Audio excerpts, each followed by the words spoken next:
निम्नलिखित बिंदुओं द्वारा बनाने वाले चतुर्भुज का प्रकार बताइए तथा अपने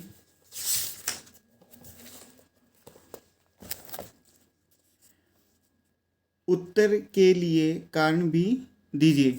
तो आपको 3 क्वेश्चन दिए गए हैं। सबसे पहले आपने बताना है कि जो तीनों में से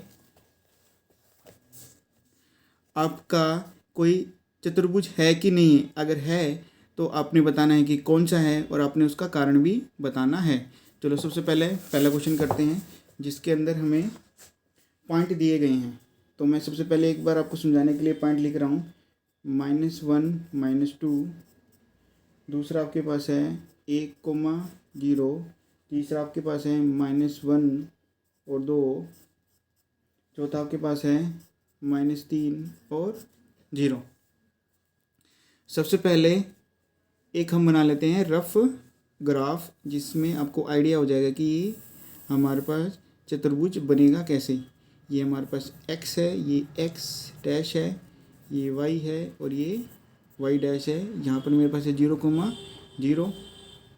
तो हम 1 2 और ये 3 हो जाएगा। ये 0,0 है, ये -1 -2 और ये -3 हो जाएगा। यहाँ पर हमारे पास हो जाएगा 1 2 -1 और ये हमारे पास हो जाएगा -2। सबसे पहले वाला पॉइंट हम ले रहे हैं -1 और -2, यानी कि x का -1 है और y का -2 है। तो ये कुछ यहाँ पर आके आपके पास होगा। फिर हम लेते हैं दूसरा पॉइंट 1,0 यानी x का 1 y का 0 मेरे पास आएगा यहाँ पर। तीसरा पॉइंट आपके पास -1 और 2, x का -1 और y का 2। तो यहाँ पर कुछ ये ऐसे करके ही ये बनेगा। चौथा पॉइंट है -3 और 0, -3 x का यहाँ पर है और y का 0 होगा यहाँ पर। तो ये मेरे पास आ जाएगा पॉइंट -3 और 0। तो आपने देखा कि मैं इनका भी नाम रख देता हूँ, -1 -2। तो ये मेरे पास a पॉइंट है और ये मेरे पास है 1,0। इसको ले लेता हूँ मैं b पॉइंट और इसको ले लेता हूँ मैं c पॉइंट और इसको मैं ले लेता हूँ d पॉइंट। आपने देखा कि आपका कुछ चतुर्भुज ऐसे करके ये बना। तो आपको साफ साफ दिख रहा है कि ये मेरे पास कुछ इन दोनों में से हो सकता है, यानी कि आपका वर्ग भी हो सकता है और सम चतुर्भुज भी हो सकता है। तो सबसे पहले सबसे आसान तरीका है कि सभी साइडें निकाल लेंगे और उनके हम निकाल लेंगे विकर्ण निकाल लेंगे, जिससे क्या होगा, हमें पता लग जाएगा कि हमारा चतुर्भुज कौन सा है। तो इसी डायग्राम को मैं आसानी के लिए यहाँ पर बना लेता हूँ, जिससे कि आपको साफ साफ पता लग जाए कि हम पॉइंट कैसे ले रहे हैं। नहीं तो ग्राफ के ऊपर बनाएंगे आंसर तो आपका सही आएगा, लेकिन ये खिचड़ी पकी हुई है इसके अंदर थोड़ी सी। तो हम -1 -2, b मेरे पास है 1 और 0, c मेरे पास है -1 और 2, d मेरे पास है -3 और 0। तो इनके नाम रख देते हैं x1 y1, x2 y2, x3 y3, x4 और y4। तो सबसे पहले हम ए बी दूरी निकाल लेंगे। तो हमने ए बी दूरी निकाली है, तो हमारा फॉर्मूला जाएगा √x2 - x1 का होल स्क्वायर हो जाएगा प्लस y2 - y1 का होल स्क्वायर हो जाएगा। √x2 की वैल्यू आपके पास है 1, x1 पहले मैं माइनस रख रहा हूँ, ये माइनस आपका फॉर्मूले के अंदर है और x1 आपका -1 है, तो यहाँ पर मैं -1 लिख दूंगा और ये बड़ी ब्रैकेट लगा के स्क्वायर रख दूंगा, प्लस y2 आपके पास है 0, माइनस आपका फॉर्मूले के अंदर है y1 आपके पास है माइनस का 2, तो ब्रैकेट लगा के यहाँ पे माइनस का 2 लिख दूंगा और बड़ी ब्रैकेट लगा के होल स्क्वायर लिख दूंगा। अब इनको कर लेंगे हम सोल्व। तो आपको दिख रहा है ये 1 है, तो ये 1 है, माइनस माइनस से गुणा होगा तो प्लस हो जाएगा, यानी कि प्लस का 1 आ जाएगा और ये स्क्वायर आ जाएगा। यहाँ पर ये हो जाएगा मेरे पास प्लस, ये वाला प्लस यहाँ पर है, माइनस को माइनस से गुणा करेंगे तो प्लस आ जाएगा, तो यानी कि ये मेरे पास हो जाएगा 2 का स्क्वायर। आगे सोल्व कर लेंगे, तो आगे 1 + 1 आपके पास 2 का स्क्वायर यानी कि हो जाएगा 4, ये भी हो जाएगा मेरे पास 4, यानी कि मेरे पास हो जाएगा √8। √8 है तो उसके गुणनखंड कर लेंगे, तो हमारे पास हो जाएगा 2√2, यानी ए बी की वैल्यू हमारे पास आ गई है 2√2। ऐसे हम निकाल लेंगे बी सी की दूरी, तो हमारे पास बी सी बराबर आ जाएगा √x3 - x2 का होल स्क्वायर, x3 - x2 का whole square plus y3 - y2 का होल स्क्वायर, y3 - y2 का होल स्क्वायर हो जाएगा। अब वैल्यू रख देंगे इनकी। x3 आपके पास है माइनस का 1, तो यहाँ पर आ जाएगा माइनस का 1 मेरे पास, माइनस मेरे पास फॉर्मूला है तो माइनस आ जाएगा। x2 आपके पास है 1, तो यहाँ पर भी मेरे पास आएगा 1, ये हो जाएगा स्क्वायर प्लस y3 आपके पास है 2 माइनस, यहाँ पर भी माइनस आएगा, y2 आपके पास है 0।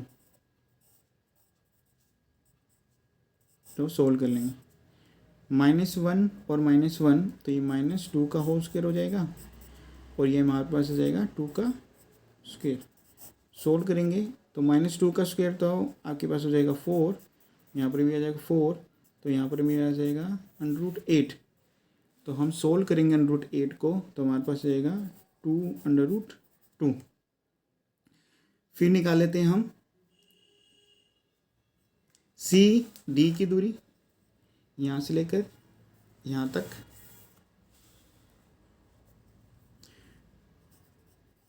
जो हमारे पास सी डी है वह x4 और x3 के अंदर है, तो हम फॉर्मूला लगा देंगे x4 - x3 का whole square plus y4 - y3 का होल स्क्वायर।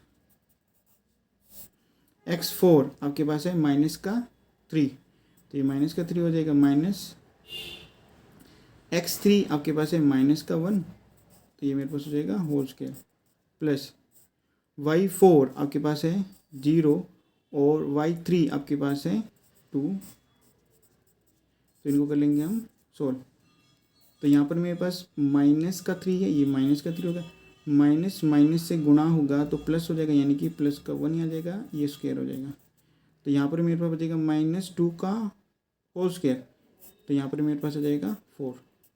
सोल्व कर लेंगे, तो यहाँ पर भी -2 का होल स्क्वायर बचेगा, ये प्लस का 4, तो -2 का होल स्क्वायर आपके पास हो जाएगा 4 + 4 आपके पास हो जाएगा √8। सोल्व करेंगे तो हमारे पास आएगा 2√2।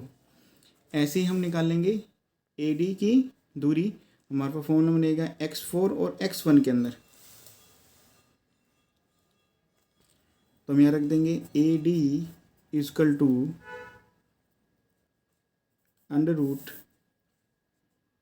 √x4 - x1 का whole square plus y4 - y1 का होल स्क्वायर हो जाएगा, = x4 की वैल्यू आपके पास है -3, माइनस आपके फॉर्मूले में है, x1 आपके पास है -1, y4 आपके पास है 0 और y1 आपके पास है -2, ये माइनस मेरे पास फॉर्मूले में है और ये -2 और आ जाएगा, तो ये मेरे पास हो जाएगा इन दोनों का स्क्वायर √ ये तो -3 है, माइनस माइनस +1 हो जाएगा, ये स्क्वायर हो जाएगा, ये हो जाएगा मेरा प्लस, माइनस माइनस से गुणा होगा तो प्लस हो जाएगा, यानी कि 2 का स्क्वायर हो जाएगा, -3 + 1 यानी कि -2 का होल स्क्वायर, ये हो जाएगा मैं यहाँ पर 4, तो -2 का होल स्क्वायर, ये 4 + 4 हो जाएगा, यानी कि √8 हो जाएगा। सोल्व करेंगे तो हमारे पास 2 √2 आ जाएगा। तो आपने साफ साफ देखा कि AB बराबर BC बराबर CD बराबर AD आ गया है। तो हमें आंसर के बारे में हिंट पता लग गया है, या तो हमारे पास आएगा वर्ग या आएगा सम चतुर्भुज। अब हमें डायगोनल और निकालना, अगर डायगोनल मेरे बराबर आ जाते तो वर्ग होगा, अगर मेरे पास विकर्ण बराबर नहीं आते तो मेरा सम चतुर्भुज हो जाएगा। तो हम निकाल लेंगे अब डायगोनल यानी कि विकर्ण निकाल लेंगे। तो हमें पता है कि जो विकर्ण है हमारे पास है AC की दूरी, हमारे पास फॉर्मूला बन जाएगा x3 और x1 के अंदर। तो हम निकाल लेंगे यहाँ पर AC की दूरी, तो हमारा बराबर आ जाएगा AC बराबर हो जाएगा हमारे पास √x3 माइनस x1 का whole square plus y3 minus y1 का होल स्क्वायर हो जाएगा। अब डालिए x3 की वैल्यू, x3 आपके पास है -1 माइनस x1 आपके पास है -1 प्लस y3 आपके पास है 2 माइनस y1 आपके पास है -2।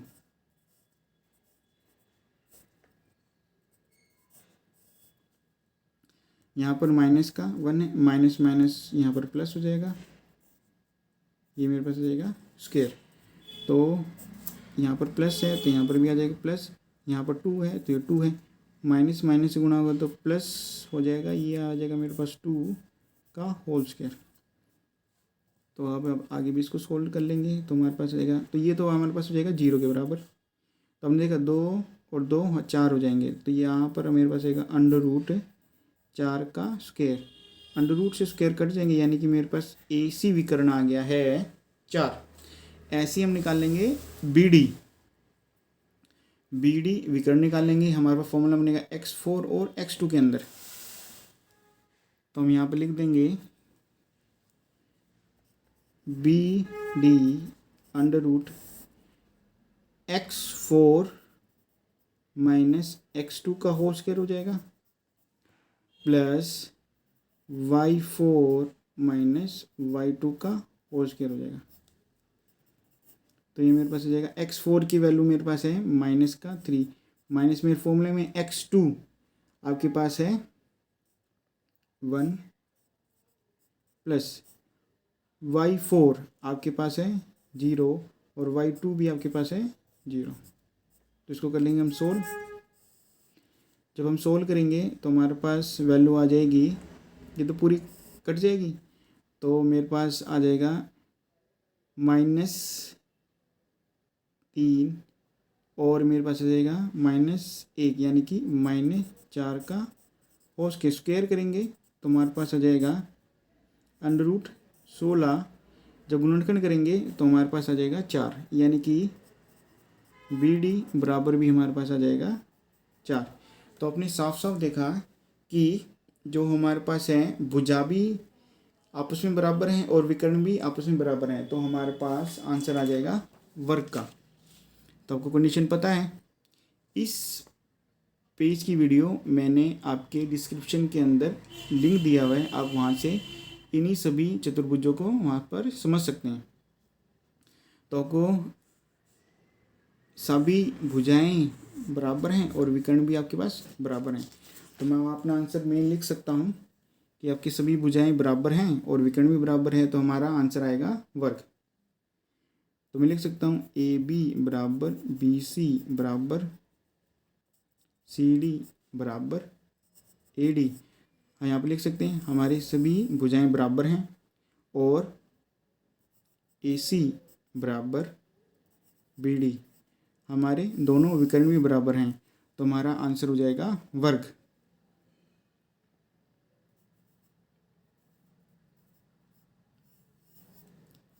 यही है आपका उत्तर।